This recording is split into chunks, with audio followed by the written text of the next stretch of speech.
Jadi salam sejahtera sekali lagi kepada semua pecinta ilmu kuliah duha pada pagi ini. Jadi mudah-mudahan kita dapat belajarlah daripada apa yang disampaikan oleh Al-Fadil Ustaz Muhammad Nazri Mustaqim nanti. Jadi pihak Gemah Yasinul Iman mengalu-alukan yang berbahagia Al-Fadil Ustaz Muhammad Nazri Haji Mustaqim, Imam Masjid Negara yang bersama kita pada kuliah duha pada pagi ini untuk tadabbur surah Al-Mutaffifin. Betul ke Ustaz tu? Korang Insyiqaq ke? Mana ke? Surah apa? Ha?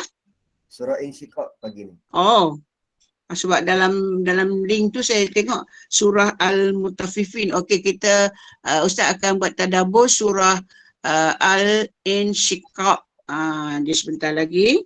Jadi turut mengalukan juga yang hadir dalam kuliah pada pagi ini. Jadi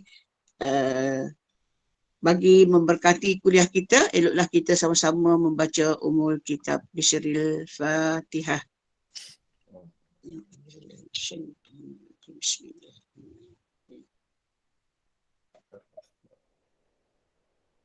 Ya,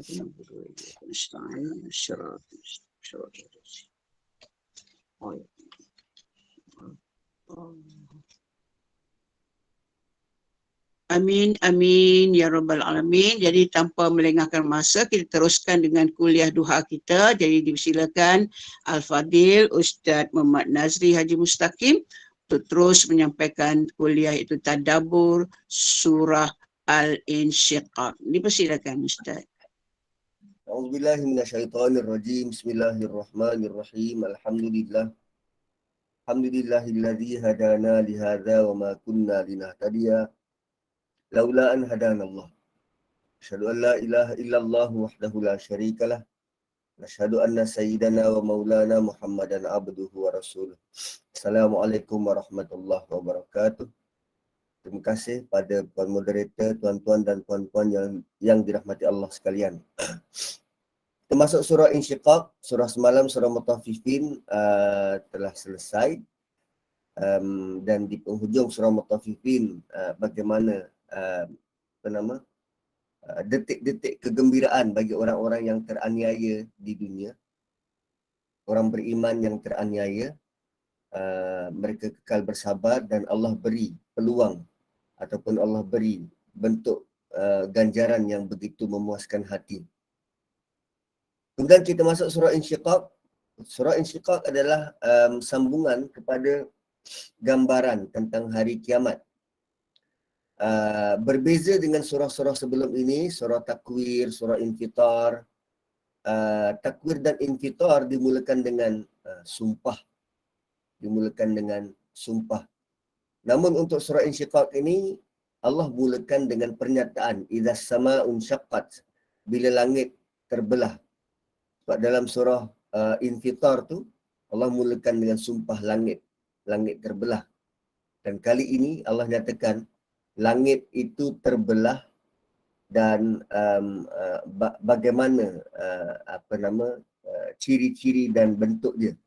So idza sama'un syaqqat, apabila langit itu terbelah, dan terbelah itu boleh jadi terbelah dua ataupun tanggal berkeping-keping, gugur berkeping-keping. Wa azidat li rabbiha wa huqqat, serta dia mematuhi perintah Tuhannya dan dia benar-benar patuh. Wa idzal ardu muddat, dan bila bumi itu diratakan, wa alqat ma fiha wa takhallat, serta dia mengosongkan diri, dia keluarkan apa saja yang ada dalam perut dia. Bumi ini dia akan luahkan apa saja yang ada dalam perut dia, wa takhallat, dan dia benar-benar jadi kosong. Dia luahkan apa saja yang ada dalam perut dia. Surah ini dimulakan dengan pernyataan dua makhluk Allah yang besar, satunya langit dan satu lagi bumi. Dan kedua-duanya merupakan makhluk yang patuh dan taat. Makhluk yang patuh dan taat. Wa azinat li rabbiha wa huqqat. Kedua-dua merupakan patuh dan taat. Selagi mana Allah tak izinkan untuk terbelah ataupun menjadi rata, selagi itu mereka tak buat. Langit sebenarnya hampir-hampir terbelah kerana geram dan murkanya apabila manusia berani mengatakan Allah ada anak. So, cuba tengok orang yang menganut certain agama yang menisbahkan makhluk menjadi anak Tuhan. Berapa lama dan berapa ramai? Ramai. Tapi sampai ke hari ini, kita tak nampak langit tu terbelah. Kerana Allah tidak izinkan. Bayangkan, mereka bertindak semata-mata atas keizinan Allah. So, kalau begitu langit dan bumi mampu untuk patuh dan taat, tidak bertindak melainkan keizinan Allah, bagaimana kita, manusia, yang Islam dan beriman? Maka sewajarnya atau selayaknya, kita lebih berusaha untuk bertindak hanya dengan keizinan Allah Subhanahu Wa Taala. Maksud keizinan, apa yang Allah suruh kita buat, apa yang Allah tegah kita larang. Bukankah bila Allah tegah tu maksudnya Allah tak izinkan, dan bila Allah suruh itu Allah izinkan. Kadang kita ni punya mengikut perasaan dan kehendak, sehingga waktu kita budak-budak dulu nak dapatkan izin mak bapak tu kena sukar. Bukan sukar apa, kita susah nak minta. Mak bapak suruh ini, kita tak buat. Bila kita nak, mak bapak tak bagi, tu nak minta keizinan. So, wa'adhinat li rabbiha wa huqqat. Allah sendiri nyatakan bahawa langit dan bumi benar-benar patuh dan taat. Dan ketika itu, wa'alqat ma fiha wa takhallat. Apa sahaja yang selama ini bumi kandung, apa sahaja yang ditanam dalam bumi, semuanya dikeluarkan. Semuanya dikeluarkan tanpa terkecuali. Wa'alqat ma fiha wa takhallat. Bumi akan keluarkan sampai kosong. So, apa yang bakal dikeluarkan oleh bumi? Apa sahaja. Dan wa'adhinat li rabbiha wa huqqat. Serta bumi mematuhi perintah Tuhannya dan sudah semestinya dia patuh. 2 kali perkataan ini diulang, merujuk kepada keadaan langit dan bumi yang begitu patuh kepada perintah Allah Subhanahu Wa Taala. Besarnya makhluk ini tetap patuh dan akur atas perintah Allah.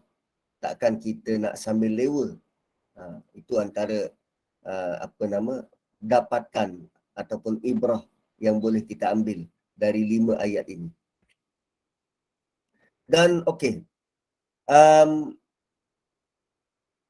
kalau dalam surah Zalzalah, bumi akan sampai masanya nanti, bumi akan bercerita, akan reveal apa yang berlaku sepanjang manusia menduduki bumi itu. So, rupanya, perkataan wa'alqat ma fiha wa takhallat, dia bukan saja keluarkan benda fizikal dari dalam bumi, tetapi bumi juga akan luahkan apa jua rahsia yang terpendam di dalamnya. Apa jua rahsia yang terpendam di dalamnya. Kita kalau buat perjumpaan-perjumpaan rahsia, kita buat di mana? Dalam bilik tertutup, atau dalam apa? Di club house, di ruang yang tersembunyi, dan semua itu masih berada di atas permukaan bumi. Kalaupun perbincangan itu dibuat di bawah tanah, masih lagi dalam bumi. So, rupanya antara saksi besar ke atas manusia nanti ialah tanah dan bumi tempat kita pijak ni. Dia akan reveal apa jua rahsia yang selama ni kita cuba untuk sembunyikan.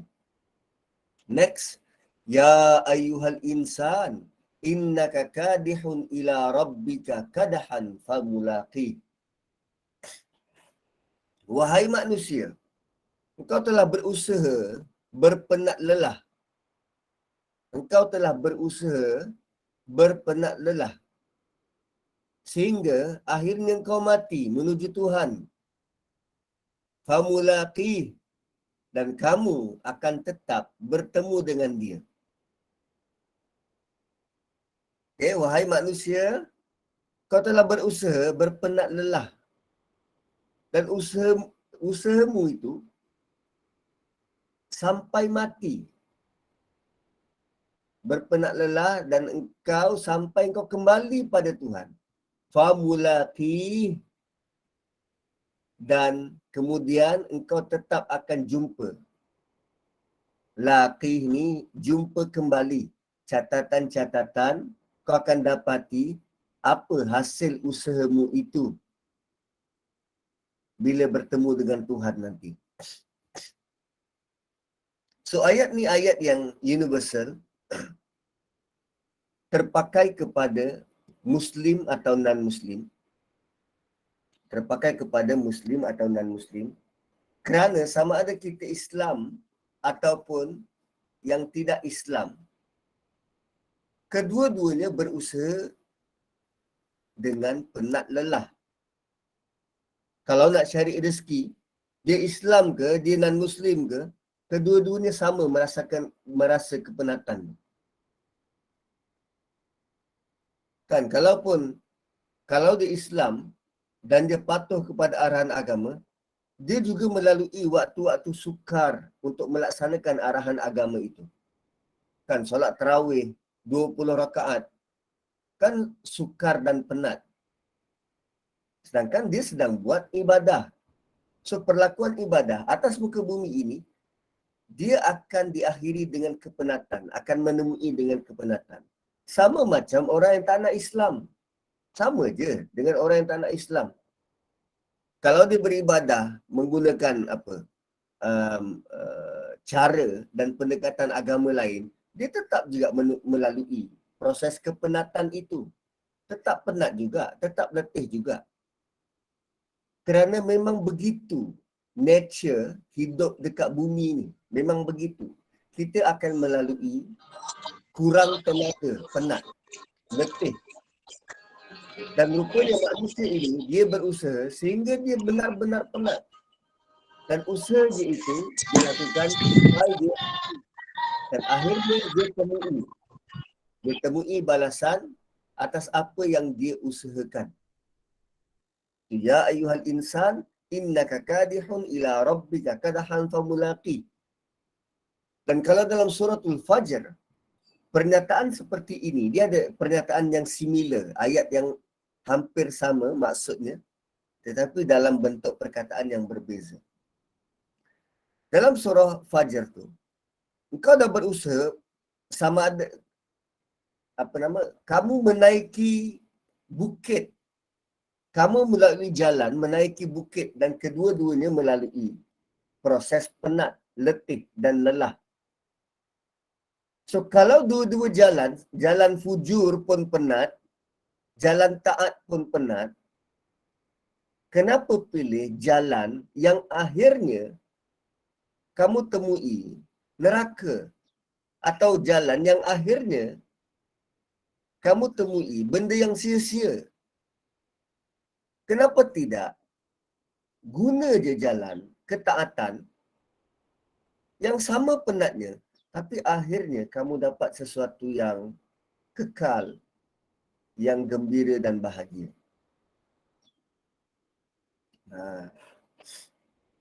So, ayat 6, Allah bagi tahu setiap manusia akan melalui jalan berbeza. Jalan berbeza, namun mereka sama-sama melalui penat dan lelah. Kadihun, kadahan. Penat dan lelah. Amma man utiya kitabahu. Maka siapa yang diberi, siapa yang dapat ataupun menerima kitabnya biyamini, dari arah tangan, dari arah kanan. Siapa yang terima kitab dia dengan tangan kanan, biyaminihi, fasaufa, dia akan, fa'amma man utiya kitabahu biyamini, siapa yang diberi kitab dari tangan kanan, fasaufa yuhasabu hisaban yasira, dia akan dihitung, dia akan dihisap dengan hisap yang mudah dan ringan. Siapa yang diberi kitab dari tangan kanan, dia akan dihisap dengan hisap yang mudah. Aisyah radhiyallahu anha pernah bertanya pada Nabi, "Ya Rasulullah, apa maksud ayat ni? Apa maksud fasaufa yuhasabu hisaban yasira? Apa maksudnya?"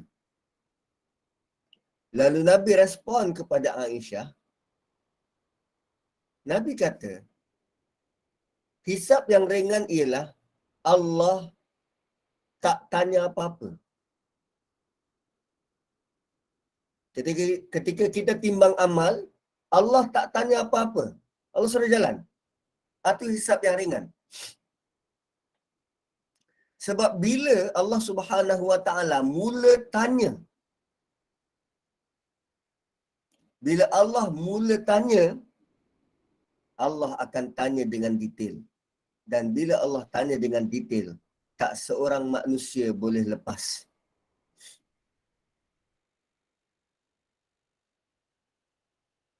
So, bila Allah mula tanya, Allah akan tanya dengan detail. So, hisaban yasira dalam bentuk, dah jalan. Ini orang aku, jalan. Tak, Allah tak tanya apa-apa. Itu bentuk hisaban yasira. Nak capai bentuk itu, maka usahakan dapat kitab dari tangan kanan. Usahakan dapat kitab dari tangan kanan. Perkataan fasaufa di awal ayat 8. Fasaufa suggest tempoh masa dari kita terima kitab sehingga proses kita diadili makan masa yang lama. Fasaufa. Saufa nanti. Dia ada gap masa yang panjang. Itu fasaufa. So, daripada kita terima kitab, sampailah kita dihisap, jarak dia lama. Ialah berapa ratus juta orang pula, berapa bilion manusia yang sedang beratur, berbaris untuk dihisap, dihitung. Dan mereka dihitung satu persatu, seorang-seorang. Dan kalau seorang tu makan masa kerana ditanya detail, yang lain kena tunggu. Kena pula waktu dia dihisap tu ada pula tuntutan-tuntutan daripada ahli keluarga, daripada kawan-kawan, daripada orang yang dianiaya. Itu lagi makan masa. So, doalah agar kita dapat hisap yang ringan. Allahumma hasibna hisaban yasira. Allahumma hasibna hisaban yasira. Ya Allah, hisaplah aku dengan hisap yang ringan. Dosa-dosa yang lalu kecil atau besar boleh dipadam ke dalam kitab amalan? Boleh dipadam kalau kita menepati SOP atau standard cara nak padam. Antaranya ialah dengan kita bertaubat, bersungguh-sungguh taubat. Mohon Allah ampunkan, afuwun tuhibbul afwa. Afu tu padam. Ghafara ampun. catatan masih kekal. Afuun, catatan tu dipadamkan. So setelah kita lalui surah sebelum, adanya kitab pada Sijin dan Illiyin, kitab yang disimpan dalam Sijin dan dalam Illiyin. Pada surah ini, kitab-kitab itu diberi kepada empunya. Dan kitab yang diletakkan di tempat Illiyin akan diberi kepada owner dia dari arah kanan. Dan owner dia akan ambil dengan tangan kanan.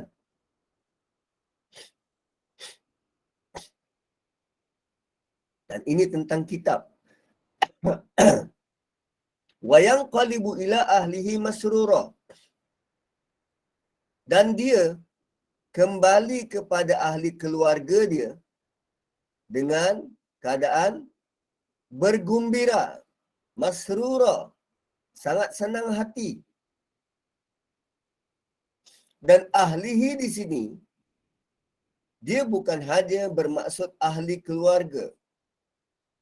Ahlihi di sini, dia bermaksud orang-orang yang sama-sama buat amal. Kelompok dia. Kalau dia suka baca Quran, dia akan kembali dalam kelompok orang-orang yang suka baca Quran. Dan dikumpulkan bersama untuk masuk syurga bersama-sama. Kita takkan masuk syurga sorang-sorang, tak. Kita akan dikumpulkan dalam kelompok ahli syurga, jenis baca Quran dan masuk sama-sama. Kita masuk zumarah, berkumpulan. Kita takkan masuk neraka atau masuk syurga sorang-sorang, tak. Kita masuk berkumpulan. Kerana berkumpulan itu lebih indah dan lebih nikmat. Kita tak akan jadi kera sumbang di akhirat nanti. Akan ada kumpulan-kumpulan. Cuba bayangkan kalau usaha kita selama di dunia ini, tanpa kita sedar, rupanya melayakkan kita untuk satu kumpulan dengan Fir'aun. Ui, na'udzubillah. Atau kita sekumpulan dengan Abu Lahab. Ui, na'udzubillah. Kita kalau boleh, kita nak sekumpulan dengan sahabat-sahabat Nabi. Sahabat-sahabat yang ada jasa. Dan nak dalam kumpulan itu. Nak dalam kumpulan yang orang berpuasa, sekumpulan. Orang yang suka bayar zakat, sekumpulan. Orang yang suka, solat, sekumpulan. Wa yang qalibu ila ahlihi masrura. Setelah dihisap dengan hisap yang ringan, maka mereka akan dihimpunkan, dikumpulkan bersama dengan ahlinya, dengan kumpulannya dalam keadaan masing-masing bergembira. Masrura. Masing-masing bergembira. Ada benda yang dia boleh cerita. Ui, aku lulus, oi, aku lulus. Itu masrura. Gembira. Wa amman utiya kitabahu wara'a zahri. Next. Wa amman, dan bagi siapa-siapa. Dan bagi siapa-siapa utiya kitabahu, kitabnya didatangkan atau diberi kitab dia wara'a zahri, dari arah belakang. Dari arah belakang. Siapa yang diberi kitabnya dari arah belakang, fasaufa. Kan tadi perkataan fasaufa ni dia membawa maksud adanya jarak masa. Tadi lepas diberi kitab, dari tangan kanan dia dapat kitab. So dia ada jarak masa sebelum dia dihisap. Sekarang ni, Allah kata, dia diberi kitab dari arah belakang. Kemudian dia ada jarak masa, yada'u subura. Dia meraung-raung. Fasaufa kemudian, yada'u subura. Dia meraung-raung. Yada'u, dia berdoa ataupun menjerit, menyebut-nyebut subura, kebinasaan, meraung-raung, menyesal. Kenapa ada jarak masa antara dia diberi kitab dan dia meraung? Allah nak bagi tahu keadaan orang yang terima kitab dari arah belakang. Dia dalam keadaan terpinga-pinga. Pertama, sebelum dia dapat kitab, dia dah rasa, aku dah tak ada harapan dah ni.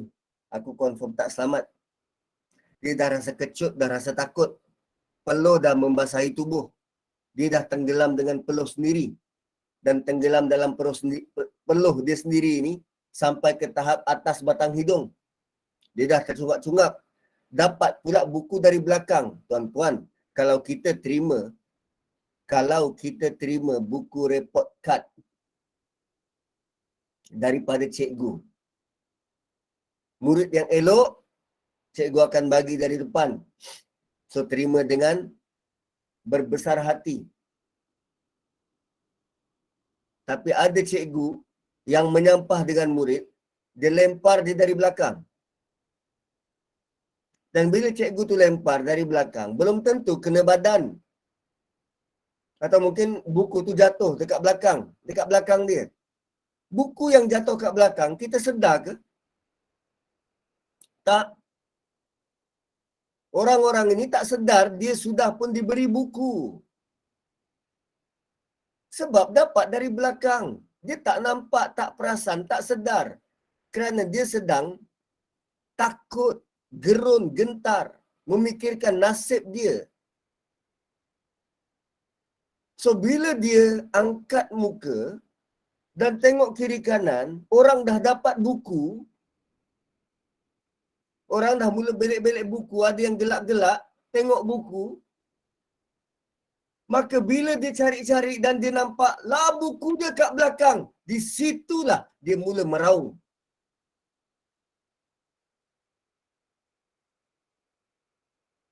Sebab tu ada fasaufa. Dia tak sedar pun dia dapat buku. Dan bila dia sedar, barulah dia mula meraung, menyesal, menyebut-nyebut kebinasaan.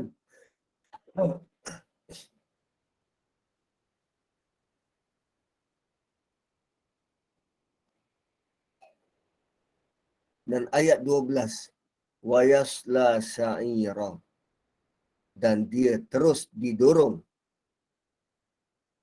menderita bakaran neraka, sa'ir yang menjulang-julang. Orang yang dapat kitab daripada belakang, Allah not even mention dia akan dihisap atau tidak. Kerana proses hisap dia pasti. Dan dia akan makan masa. So, tak perlu mention tentang dihisap ke tidak. Sudah ada keputusan. Dia bakal dibakar ke neraka. Innahu kana fi ahlihi masrura. Dulu dia di dunia. Dulu dia di dunia bersukaria dalam kalangan ahli-ahli dia. Surah sebelum juga menyatakan ada orang yang seronok. Seronok dalam circle, dalam geng dia. Seronok menindas orang lain. Ayat 13. Mereka-mereka yang dapat kitab dari belakang juga seronok dulu kat dunia. Bukan saja seronok, tapi 2-3 ronok. Innahu kana fi ahlihi masrura. Mereka dulu di dunia happy, suka. Innahu dhanna alla yahur. Malah mereka punya seronok sehingga mereka menyangka mereka tidak sekali-kali akan kembali kepada Tuhan.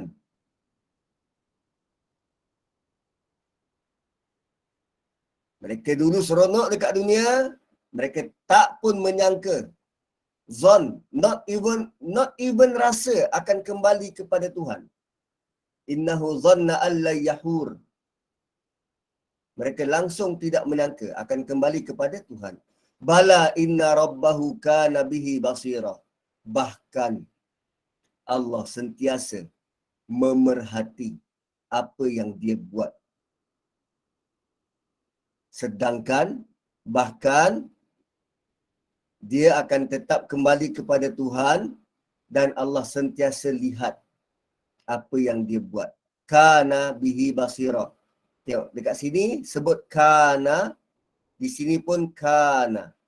Dia suggest kehidupan yang lalu, kehidupan di dunia. Allah sentiasa lihat dia sewaktu di dunia.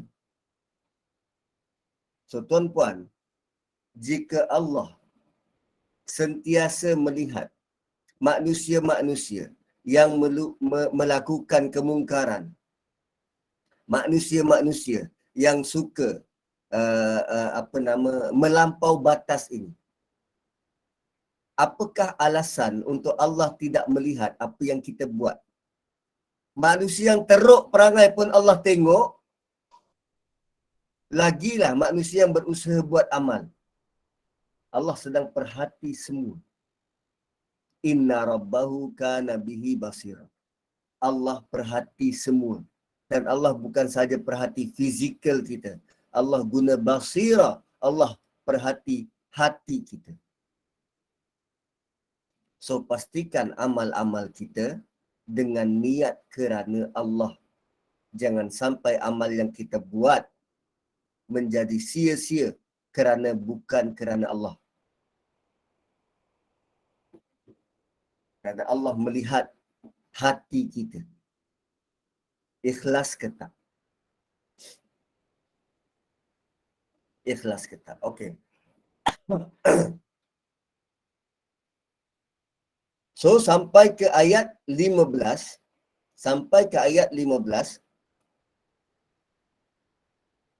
kita dah masuk ke fasa yang ketiga. Sampai ayat 15 ni fasa kedua, kita nak masuk ke fasa yang ketiga. So fasa pertama adalah tentang ketaatan. Ketaatan makhluk yang namanya langit dan bumi terhadap perintah Allah.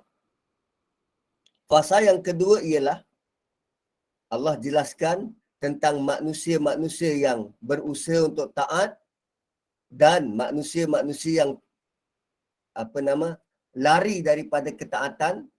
Bentuk balasannya bagaimana dia terima kitab, satunya dari tangan kanan dan satu lagi dari belakang. Yang satunya dihisap dengan hisap yang mudah dan satu lagi langsung tak disebut tentang hisap ke tak, tetapi kita tahu kesudahannya. Wa yasla sa'ira. Saya pasang charger. Wa yasla sa'ira. Dia dibakar oleh api neraka. Dan sekarang kita masuk ke fasa seterusnya. Fala uqsimu bisyafaq. Allah bersumpah dengan mega merah. Kan surah ini tidak dimulakan dengan sumpah seperti surah-surah sebelum. Tapi Allah letakkan sumpah di tengah-tengah. Fala uqsimu bisyafaq. Maka Allah bersumpah dengan mega merah. Bila mega merah ni? Waktu maghrib. Waktu maghrib. Wal laili wa ma wasaq. Dan demi malam dan apa yang dihimpunkan pada waktu malam tersebut. Demi malam dan apa yang dihimpunkan pada waktu malam tersebut. Kemudian wal qamari idza tasaq, dan demi bulan bila dia menjadi purnama. Demi bulan bila dia menjadi purnama. Latar kabunna tabaqan an tabaq, dan kamu tetap melalui keadaan berperingkat-peringkat. Keadaan yang berperingkat-peringkat. So apa maksud sumpah-sumpah yang Allah nyatakan di sini? Mega merah di malam hari, kemudian pada waktu malam, kemudian bulan purnama. Mega merah, waktu malam, bulan purnama. Tentang apa ya? Allah nak bagi tahu. Kita semua melalui peringkat-peringkat. Hidup kita ni ada peringkat-peringkat dia. Ada kala ini hidup kita ni macam mega merah di langit. Kan? Mega merah di langit. Lepas daripada mega merah, mega itu dia tidak akan kekal. Dia akan hilang. Dan selepas mega merah itu hilang, kita akan nampak malam yang gelap. Malam yang gelap. Dan kadang dalam kegelapan malam itu, Allah bantu dengan cahaya bulan purnama. So daripada peringkat maghrib, masuk ke isyak dan kita nampak bulan purnama. Itu peringkat kehidupan. Latar kabunna tabaqan an tabaq. Setiap manusia akan lalui peringkat-peringkat itu. Ada waktunya kita muda dan kita punya keinginan membuat-buat. Kemudian kita semakin dewasa dan semakin matang. Semua orang melalui proses itu. Jadi kalau kita laluinya dan kita pernah laluinya, takkan kita tak boleh ambil inisiatif untuk faham orang lain. Takkan kita tak boleh ambil inisiatif untuk bentuk dan guide orang lain. Kan? Takkan kita tak boleh belajar daripada orang terdahulu. Sebab kita juga akan melalui jalan yang sama. Sama ada kita orang muda melihat kehidupan orang dahulu, sejarahnya. Atau kita jadi orang tua, berusaha untuk guide orang muda. Kerana setiap orang melalui jalan-jalan yang sama. Fasa-fasa kehidupan yang sama. Ada waktu kehidupan yang tengah top notch, tengah tinggi. Ada kehidupan yang tengah rendah.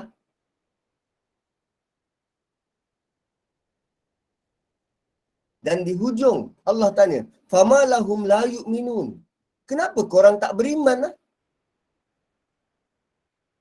Setelah kau nampak semua ini, setelah kau perhatikan langit, Allah suruh kita perhati, tengok perubahan-perubahan itu. Dan tengok juga kehidupan. Dan bukan hanya tengok kehidupan kita sendiri. Belajar dari kehidupan orang lain. Belajar daripada orang yang, well, kita nampak waktu dia mati, dia dimatikan hari Jumaat. Dan sebelum kematian dia, kita nampak kehidupan dia bagaimana. Ulang alik ke masjid, suka bersedekah. Kematian dia kematian yang mudah. Kita sendiri nampak kehidupan orang lain. Kenapa kita tak contohi? Fama lahum la yu'minun. Kenapa engkau tak mau beriman?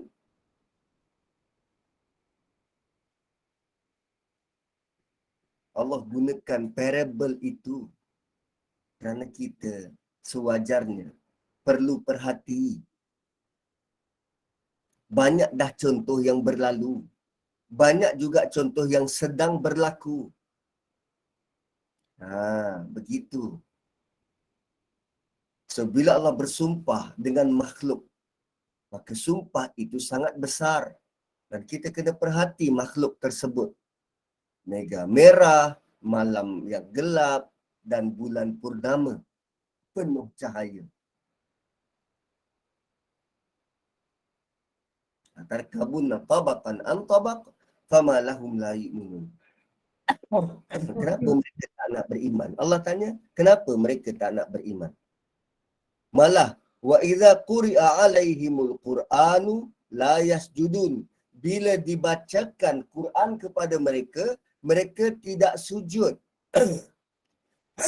Bila dibacakan Quran kepada mereka, mereka tidak sujud. Dalam ayat ini ada rasa pelik. Dalam ayat ini, kita jumpa satu kepelikan. Pertama, dia bukan baca Quran. Dia dibacakan. Okay? Dia bukan baca Quran, tapi dia dibaca. So, maksud dibacakan ialah bila dia dengar Quran dibacakan. Okay? Bila dia dengar Quran dibacakan, dia tidak sujud. Dia tidak sujud. Sepatutnya, bila dia dengar Quran dibacakan, dia tidak dengar. Atau bila dia dengar Quran dibacakan, dia lalai. Tapi kenapa tidak sujud? Apa proses yang manusia perlu lalui sehingga akhirnya dia sujud? Apa prosesnya? Pertama, dia kena dengar Quran tu dibaca. So, dengar saja, kalau tak faham pun tak akan boleh sujud. Dia kena dengar, dia kena faham. Dan faham saja tidak membawa kepada sujud. Dia kena faham dan dia kena hayati.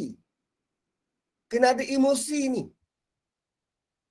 Kena ada rasa.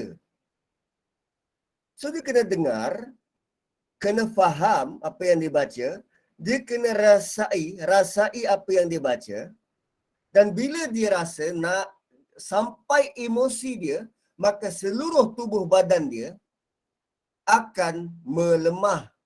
Seluruh tubuh badan dia akan bereaksi. Seluruh tubuh badan dia, lutut dia akan lemah dan dia akan lontarkan diri dia untuk sujud. So, dia dengar, dia faham, dia hayati dan dia sujud. Allah potong dua proses di tengah-tengah. Dan Allah kata, bila dia dibacakan Quran, dia tidak sujud.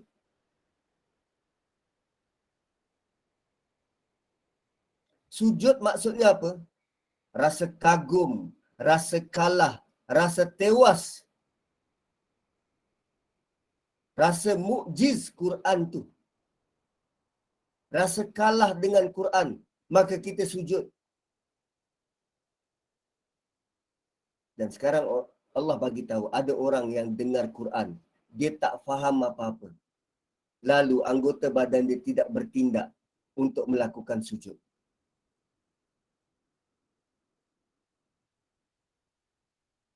Dan kita sedang dalam proses untuk faham Quran, untuk hayati Quran. Jom kita sama-sama sujud pada ayat ini. Jom.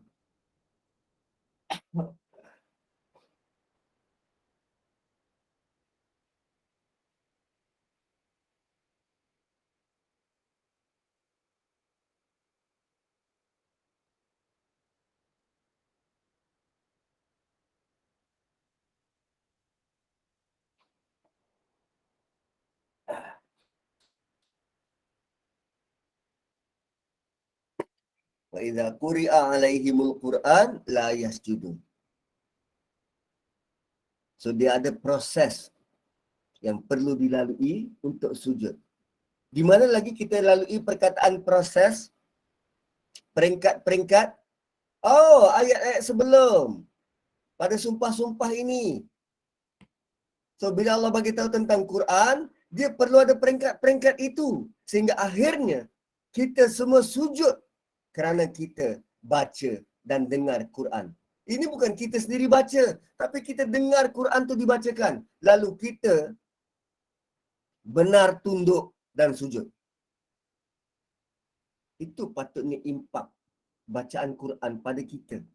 Menjadikan hati kita kekal sujud menjadikan diri kita kekal nak jadi hamba Allah kerana Quran yang kita baca. Akan tetapi, 22, akan tetapi, orang-orang kafir itu dia nafikan. Apa yang dia dustakan? Pertama, dia dustakan perasaan dia ni. Mereka bukan tak faham Quran dibacakan. Kafir Quraisy, Abu Lahab, Abu Jahal, tiap malam pergi nak dengar Nabi baca Quran. Hati mereka mengatakan sesuatu. Balillazina kafaru yukadzibun. Akan tetapi mereka kekal in denial. Dia nafikan ada cetusan hati tu, tapi dia tak nak. Wallahu a'lamu bima yu'un. Sedangkan Allah tahu apa yang kau rahsiakan dalam hati. Diorang bukan tak dengar Quran. Kan golongan barat. Dia bukan tak kaji Quran. Tapi dia cari jalan macam mana nak menafikan Quran. Dia mencari kelemahan. Lalu dia ada-adakan. Quran mana ada kelemahan? Lalu dia ada-adakan. Konon-konon itulah kelemahan. Dia nafikan cahaya kebenaran yang sudah ada dalam hati. Sama juga macam kita, tuan-puan. Kadang ada masanya kita benar-benar nak buat baik. Kan nampak orang bagi sedekah, kita pun nak bagi sedekah. Tapi ada masanya kita berbolak-balik. Ya, nak bagi ke tak? Nak bagi ke tak? Nak bagi ke tak? Dah ada dah cetusan tu. Tapi syaitan campur tangan, dia bisikkan, kalau kau bagi sekarang, nanti apa kau nak makan? Syaitan yang membisikkan kekufuran. Ataupun syaitan yang membisikkan engkau akan miskin. Kalau kau bagi sekarang, nanti tak cukup lah kau nak beli rantai emas tu. Kan tengah kumpul duit ni. Nanti dah lah. Lepas kau beli rantai tu, okey lah kau bagilah. Balilladzina kafaru yukadzibun. Banyak orang-orang yang tidak bersyukur ini, mereka dustakan. Mereka dustakan apa yang Allah instil dalam hati. Hidayah-hidayah, bentuk-bentuk semacam itu. Cahaya-cahaya yang hampir malap dalam hati. Ada bisikan itu ada. Keinginan itu ada. Tapi kadang sengaja kita tak nak buat. Kita nafikan. Allah kata Allah tahu. Wallahu a'lamu bima yu'un. Allah tahu apa yang berlaku dalam hatimu. Allah sudah pun bagi panduan tu. Allah tahu. Fabashirhum bi'azabin alim. Maka berilah mereka berita gembira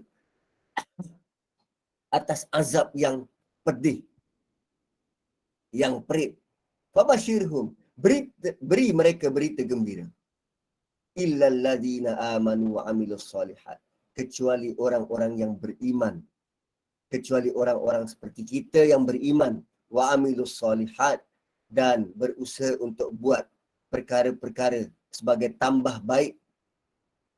Berusaha melakukan kebaikan. Lahum ajrun ghairu mamnun. Bagi mereka balasan yang tidak putus-putus. Balasan yang infinity. Ajrun ghairu mamnun. Ghairu mamnun yang tidak tahu penghujung. Yang tidak tahu penghujung, yang tidak berkesudahan. So tuan-puan, surah Infitar ini, kan? Surah Insyiqaq. Surah Insyiqaq dimulai dengan bagaimana langit itu nanti terbelah. Langit itu nanti terbelah. Dan juga bagaimana bumi ini akan diratakan. Dan kedua-duanya merujuk kepada dua makhluk Allah yang begitu taat kepada perintah Allah. Dan surah ini ditutup dengan orang-orang beriman yang berusaha untuk melakukan ketaatan kepada Allah.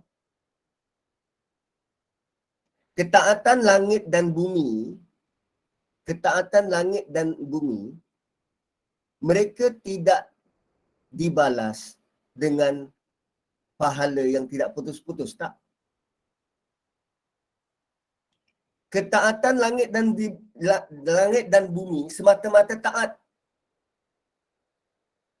Allah tak pernah janji mereka akan diberi pahala yang berpanjangan, tak. Tapi kalau kita berusaha untuk taat seperti langit dan di bumi, berusaha untuk taat seperti langit dan bumi, serta melakukan kebaikan, pelihara bumi, tak buang sampah merata, kan, tak buat pembaziran, kita diberi ganjaran yang tidak putus-putus. So, ketaatan kita ada hasil. Ketaatan mereka,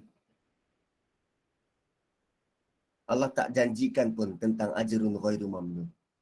Dimulakan dengan ketaatan, ditutup dengan ketaatan. So, untuk melakukan ketaatan, dia ada peringkat-peringkat. Lakukanlah setiap peringkat itu, jangan gopoh gapah. Follow the flow. Hubungan dengan Quran, akhiri dengan sujud. Kita takkan sujud kalau bukan kita tidak beremosi. Kan, dapat berita yang sangat menggembirakan. Dia rasa sangat bersyukur. Lalu kita rasa tak sabar-sabar nak sujud. Sama macam bila kita baca Quran. Kita baca dan kita faham dan kita rasa overwhelming. Perasaan yang menyelimuti kita. Kita rasa benar-benar, ini benar kalam Allah, bukan kalam manusia. Kita rasa benar-benar takjub. Maka cepatlah sujud. Sujudlah pada Allah yang menurunkan kalam-kalam ini. Begitulah interaksi kita sepatutnya. Bukan hanya bila jumpa ayat-ayat sujud.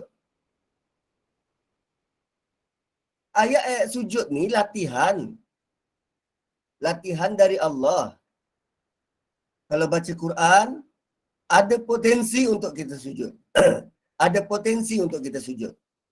Kita dah lalui surah-surah yang magnificent. Kan surah sebelum Abasa, bagaimana teguran kepada Nabi. Patutnya teguran itu, menjadikan kita sujud pada Allah.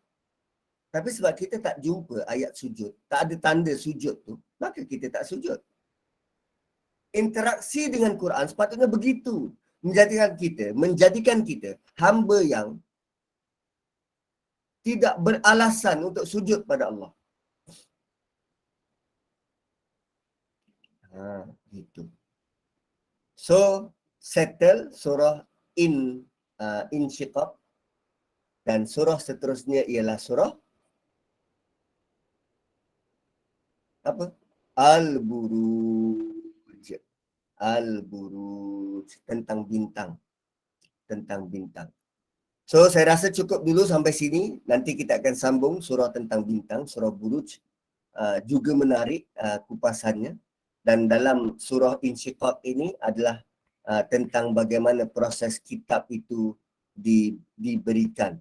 Bagaimana proses kitab itu diberikan. Surah sebelum, di mana kitab itu disimpan. Dan surah sebelumnya, siapa yang bertanggungjawab untuk menulis kitab-kitab. Dan surah sebelumnya adalah tentang apa kaitan kitab yang ditulis. Dan ada dua jenis kitab yang ditulis. Satunya Quran dan satunya kitab amal kita. So, kalau salah cara kita menanggapi Quran, dengar Quran dibacakan tak sujud, maka dia ada impak kepada kitab yang ditulis di kiri dan kanan. Juga memberi kesan kepada kitab yang bakal kita terima. Sama ada dari depan, atau dari kanan, atau dari belakang. So, apa maksud hadis yang menyatakan kalau kita nak lihat kiamat seolah-olah dibentangkan depan mata? Maka kena baca balik daripada surah Infitar sampai surah Insyiqaq. Cuba lihat bagaimana Allah gambarkan apa yang berlaku pada langit dan bumi sewaktu kiamat. Dan dia terbentang dalam surah-surah ini. Dan bumi diratakan, Kita pernah tengok ke bumi diratakan? Atau cara bagaimana bumi itu diratakan? Dan kali ini Allah ratakan bumi seratanya. Maka kita tengok gunung Everest itu tinggi tak, dia akan jadi flat. Pernah tergambar bumi yang rata? Dan apa risiko bumi rata? Risikonya ialah tiupan angin yang tidak terkawan. So Allah tak sebut pasal angin, pasal suhu, pasal tekanan udara, tak. Bila bumi rata, dia akan melibatkan banyak lagi makhluk-makhluk yang lain. Anginnya, suhunya, tekanan udaranya. Wallahu a'lam. Saya kembalikan kepada moderator.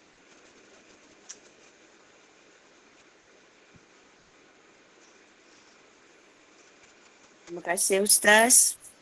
Nampaknya moderator kita pagi tadi tak ada. Ada hal ke Ustaz, saya ambil alih. InsyaAllah. Terima kasih Ustaz di atas perkongsian untuk surah Insyikok pagi ini, dan insyaAllah kita akan berjumpa dengan Ustaz lagi untuk surah Al-Buruj. InsyaAllah akan datang. Tunggu pengumuman di grup WhatsApp kita selepas ini. InsyaAllah semoga kita diizinkan oleh Allah Ta'ala untuk terus berada di dalam majlis-majlis ilmu bagi melembutkan hati-hati kita setiap waktu. InsyaAllah. Terima kasih diucapkan kepada semua jemaah Gema Yasin Nur Iman yang terus istiqomah berada di dalam kuliah kita. InsyaAllah kita akan berjumpa lagi pada malam ini untuk kuliah maghrib. InsyaAllah kita akan bersama untuk hadis 40. InsyaAllah tunggu pengumuman di grup WhatsApp. InsyaAllah. Terima kasih Ustaz, dan mohon Ustaz untuk tutup majlis dengan tasbih kafarah dan surah Al-As. Terima kasih Persilakan Ustaz. Ustaz. Subhanakallahumma wa bihamdika asyhadu an la ilaha illa anta wa nastaghfiruka wa natubu ilaik. Wal 'asri innal insana lafi khusr illa alladhina amanu wa 'amilus shalihat wa tawasaw bil haqqi wa tawasaw bis sabr. Assalamualaikum warahmatullahi wabarakatuh. Terima kasih semua. Assalamualaikum warahmatullahi wabarakatuh. Terima kasih semua. Terima kasih semua. Terima kasih Ustaz. Assalamualaikum warahmatullahi wabarakatuh. Waalaikumsalam warahmatullahi wabarakatuh. Selamat beristirahat, selamat bersarapan pagi. Assalamualaikum. Terima kasih Ustaz. Assalamualaikum warahmatullahi wabarakatuh. Terima kasih Ustaz. Terima kasih Waalaikumsalam warahmatullahi wabarakatuh. Assalamualaikum. Sama-sama. Waalaikumsalam warahmatullahi wabarakatuh. Terima kasih. Sama-sama Sofia. Okay.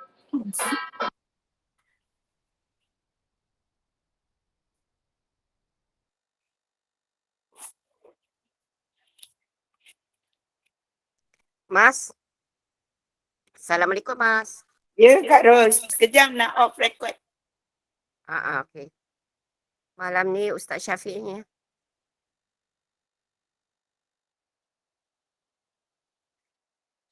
Sama dalam.